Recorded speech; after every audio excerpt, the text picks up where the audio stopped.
बिस्मिल्लाहिर्रहमानिर्रहीम, अस्सलाम वालेकुम। मैं हूं गुफरान अहमद चिश्ती और आप देख रहे हैं हक न्यूज़। सबसे पहले news headlines. Chief of army staff general Qamar Javed Bajwa ने कहा है कि हुकूमत ज़रूरी वसाइल और आलात के हुसूल के लिए कोशा है। उन्होंने कहा कि मुश्किल हालात में साबित कदमी दिखाने की ज़रूरत है। वफाकी काबीना में चीनी और आटा बहरान की इंक्वायरी रिपोर्ट पर बहस हुई। वज़ीर आज़म ने कहा कि रिपोर्ट मेरी हिदायत पर जारी की गई है। उन्होंने कहा कि आवाम से रिपोर्ट पब्लिक करने का वादा पूरा कर दिया है। काबीना में वही रहेगा जो कारकर्दगी दिखाएगा।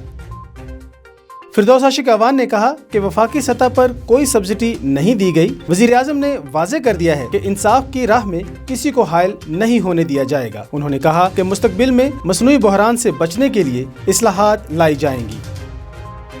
वफाकी वज़ीर शेख रशीद ने कहा है कि कप्तान ने फील्डिंग तब्दील की है। रमज़ान के बाद सियासत में हलचल होगी। चीफ जस्टिस ने कहा कि हुकूमत पहले ही आटे चीनी के मसाइल में फंसी हुई है। हुकूमत अपने मसाइल खुद खड़े कर रही है। जितनी किट्स और सहूलियात दस्तयाब हैं वो डॉक्टर्स को फराहम की जाएं। खबरों की तफसील इस शॉर्ट ब्रेक के बाद।